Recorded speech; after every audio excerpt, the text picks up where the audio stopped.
అందరికీ నమస్కారం. శ్రీనివాస్ చెప్పే కథలకు మీ అందరికీ స్వాగతం. ఇప్పుడు మనం వినబోయే కథ 'తెల్లవారుజాము పాఠాలు'. రచన కప్పగంతుల సత్యనారాయణ గారు. మరి కథలోకి వెళ్దామా? శోభనమైన కొత్తలో బిఏ పరీక్ష పాస్ అయిన కబురు తెలిసి గోపాలరావు, అతని భార్యే కాకుండా రెండు వైపుల బంధువులు కూడా పొంగిపోయారు. చచ్చి చెడి చదివినవాడు గోపాలరావే అయినా ఇంతకీ అన్నపూర్ణ అదృష్టం అంటూ అదృష్టం మాత్రం అతని భార్యకు అంటగట్టారు బంధువులందరూ. శోభనపు శృంగారంలో మునిగి తేలుతూ ఉన్న గోపాలరావుకి తను పరీక్ష పాస్ అయిన వార్త సహజంగా సంతోషాన్ని కలిగించినా ఓ విధమైన బెంగను కూడా కలిగించింది. ఇక ముందు ఏం చేయటం? బిఏ పరీక్ష అయిపోయింది కదా అని ఏ ఉద్యోగానికైనా ప్రయత్నిద్దామా అంటే ఎంత ప్రయత్నించినా ఏమీ దొరికే ఆశ కనపడలా. అంచేత కమ్మగా భార్యతో కాపురం చేస్తూ కూర్చుంటే బాగానే ఉంటుంది, కానీ అతని నాన్న మాత్రం అందుకు ఒప్పుకోలేదు. చేతనైతే ఏదైనా ఉద్యోగం ఇప్పుడు ఈ మట్టుకును సంపాదించు, లేకపోతే ప్లేడరీకో డాక్టరీకో చదువు ఆరంభించు అని ఖండితంగా చెప్పేశాడు. గోపాలరావు చదువుకుంటాను అంటే అందుకు అయ్యే ఖర్చు ఎంతైనా సరే భరించడానికి అతను సిద్ధంగా ఉన్నాడు. అలాంటప్పుడు చదవటానికి ఎవరికి ఇష్టం ఉండదో? చచ్చి చెడి చదివినా ఒక మొక్క కూడా వంటబట్టని శుద్ధముద్దుకు కూడా చదువుకుందాం కులాసాగా అని ఉంటుంది. ఇక కొంచెం తెలివైనవాడు, శ్రద్ధగలవాడు అయిన గోపాలరావు చదువుకోవటానికే పూనుకున్నాడంటే ఆశ్చర్యం ఏమీ లేదు. మళ్ళీ ఓ సందేహం వచ్చింది. ప్లేడరీకి చదవటమా, డాక్టరీకి చదవటమా? ప్లేడరీ అయితే ఓ 2 ఏళ్లలో అయిపోతుంది, డాక్టరీ అయితే 5 ఏళ్ళు పడుతుంది. ప్లేడరీ అయితే పార్టీలు తన ఇంటికి వస్తారు, బోలెడు డబ్బు సంపాదించవచ్చు తెలివితేటలుంటే. సర్ అల్లాడి కృష్ణస్వామయ్యారంత గొప్పవాడు కావచ్చు.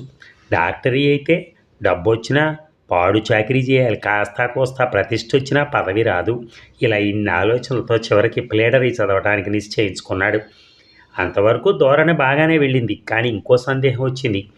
వెళితే చదువుకి చిన్నపట్నం వెళ్ళాలి, కానీ కొత్తగా కాపురానికి వచ్చిన శృంగార రసాన్ని రుచి చూపిస్తూ ఉన్న అన్నపూర్ణ మాట తలుచుకునేటప్పటికీ మళ్ళీ అతని ఆలోచనలు ఆరంభమైనవి. అన్నపూర్ణను తీసుకుని వెళ్ళటమా అనటమా? వదిలిపెట్టి ఉండటం దుస్సాధ్యంగా తోచింది. తీసుకువెడితే కాపురం పెట్టాలి, చదువు సరిగా సాగుతుందో సాగదో. మరి నేను సెలవులయ్యాక చిన్నపట్నంలో చదువుకి వెళ్తున్నాను, నువ్వు కూడా వస్తావా, ఇక్కడే ఉంటావా అని అన్నపూర్ణని అడిగాడు. అన్నపూర్ణకి ఇంకా అతని దగ్గర సిగ్గు పూర్తిగా వదలలేదు. తలంచి అతని నడుము చుట్టూ చేతులు పెనవేసి, నేనొక్కదాన్ని ఇక్కడుండనా అంది. ఏ, మీ అమ్మ, మీ నాన్న, చెల్లెళ్ళు, అన్నయ్య ఇంతమంది ఉండగా? ఏమో, మిమ్మల్ని విడిచి ఇంకా ఒక్క నిమిషమైనా ఉండలేను బాబు అంటూ కళ్ళు కొంచెం పైకెత్తి ఏం చెప్తాడో అన్నట్టుగా అతని కళ్ళకేసి చూసింది. ఆ చూపుకి అతను పరవశుడయ్యాడు. ఆమె చెప్పిందంతా నిజమే అనిపించింది. నిజంగా ఆమె తనను వదిలిపెట్టి ఒక్క నిమిషం కూడా ఉండలేదు. అలాంటి ప్రియురాలను వదిలిపెట్టి తను మాత్రం ఒక్క నిమిషమైనా ఎలా ఉండగలడు? అన్నపూర్ణను తీసుకుని వెళ్ళవలసిందేనని నిశ్చయించుకున్నాడు. తన తండ్రితోటి, ఆమె తండ్రితోటి ఈ సంగతి చెప్పి ఇద్దరిని ఒప్పించాడు. కావలసిన సామాన్లన్నీ సర్దుకుని అవసరమైనంత డబ్బు తీసుకుని భార్యాభర్తలు ఇద్దరూ పట్నం ప్రయాణం అయ్యారు. దసరా సెలవులు ఇవ్వగానే మళ్ళీ వస్తామని తన తండ్రికి, ఆమె తండ్రికి ఉత్తరాలు రాస్తూ ఉండమని, ఆమె తండ్రికి తను ఉత్తరం రాయగానే కావలసిన డబ్బు అప్పుతో ఉండమని తన తండ్రికి చెప్తూ ఉండగా రైలు కదిలింది. బియ్యంకులు ఇద్దరు ఇంటి దారి పట్టారు. ఇక రైలు చెన్నపట్నం దారి పట్టింది. రైలు బయలుదేరింది మొదలు దారి పొడుగున ప్రతి స్టేషన్లోనూ అరటిపళ్ళో, నారింజ పళ్ళో, ద్రాక్ష పళ్ళో ఏదో ఒకటి కొనుక్కుంటూ, తింటూ, కబుర్లు చెప్పుకుంటూ, నవ్వుకుంటూ వీళ్ళు కాలం గడిపేశారు. వీళ్ళు రాజమండ్రిలో బండెక్కింది మొదలు చెన్నపట్నంలో దిగే వరకు కూడా పెట్టెలో ఎక్కిన వాళ్ళందరి కళ్ళు వీళ్ళ మీదే ఉన్నాయి. రైలు దిగ్గానే హోటల్కి వెళ్ళి సామానంతా అక్కడ బడవేసి సాయంత్రం కాగానే ఇద్దరు కలిసి ట్రిప్లికేన్లో ఇళ్ళు వెతకడానికి బయలుదేరారు. రిక్షాలో ఎక్కి కూసున్నాక గోపాలరావు ఇలా అన్నాడు. చూడు, మనం వంట వడ్డన పెట్టుకుని తోగలేం. హాయిగా క్యారియర్లో పెట్టించి హోటల్ నుంచి తెప్పించుకుందాం. పగలు నేను కాలేజీకి వెళ్ళినప్పుడు నువ్వు పత్రికలు, నవలలు చదువుకుంటూ ఉండు కానీ. సంతోషంతో ఒప్పుకుంది అన్నపూర్ణ. ఒకే ఒక పెద్ద గది, గదికి వెనక వైపున చిన్న వరండా ఉన్న మేడ మీద భాగం అద్దెకి తీసుకున్నారు. ఆ గదిని చదువులకి, పడకకి ఉపయోగించుకుందుకు, ఆ వరండాను భోజనాలకి, స్నానాలకి ఉపయోగించుకుందుకు నిర్ణయించి అడ్వాన్స్ ఇచ్చేసి ఆ రాత్రికే వచ్చి ఆ భాగంలో చేరారు. మర్నాడు గోపాలరావు కాలేజీకి వెళ్ళి జీతం కట్టేసి కొనవలసిన పుస్తకాలన్నీ కొత్తవి కొనుక్కొని సాయంత్రం ఇంటికొచ్చాడు. సాయంత్రం గోపాలరావు, అన్నపూర్ణ ఇద్దరు బీచ్కి వెళ్ళారు. 8 గంటల దాకా బీచ్లో షికారు చేసి అయ్యరు తెచ్చిన భోజనం తినేసి క్యాంప్ కాటు మీద కమ్మగా కౌగిలించుకుని పడుకున్నారు. మర్నాటి నుంచి గోపాలరావు శ్రద్ధగా స్కూల్కి వెళ్ళటం ఆరంభించాడు. వారం రోజులు మామూలు ప్రకారమే గడిచింది. కాలేజీలో మాత్రం పాఠాలు గబగబా చెప్పుకుని పోతున్నాడు ప్రొఫెసర్. ఈ వారం రోజుల్లోనూ ఒక్కరోజైనా గోపాలరావు పుస్తకాన్ని ముట్టిన పాపాన పోలా. కానీ అతను మొదటి నుంచి కూడా చాలా శ్రద్ధ గల మనిషి.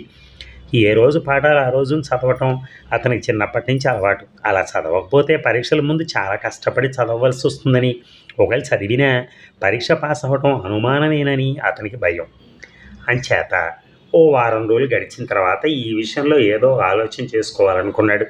ప్రతిరోజు రాత్రి 10 గంటల వరకు, తెల్లవారుజామున 4 గంటలు లేచి తెల్లవారే వరకు చదువుదామని నిశ్చయించుకున్నాడు. క్యారియర్లో వచ్చిన భోజనాన్ని ఇద్దరూ పెట్టుకొని తిన్నారు. అన్నపూర్ణ గిన్నెలన్నీ సర్దుకుంటూ ఉండగా గోపాలరావు చదువు కూర్చున్నాడు. ఓ పేజీ చదివినట్టున్నాడు. అన్నపూర్ణ గదిలోకి వచ్చింది. సాయంత్రం తలలో పెట్టుకున్న సన్నజాజి పూల వాసన ఆ గదిలో ఉన్న నిర్జీవమైన వస్తువులకు కూడా ఉద్రేకాన్ని కలిగించింది. బీచ్ వైపు నుంచి తెరలుగా రివ్వుమనొస్తున్న గాలి ఆ ఉద్రేకానికి దోహదం ఇచ్చింది. గోపాలరావు అన్నపూర్ణ వైపు చూశాడు.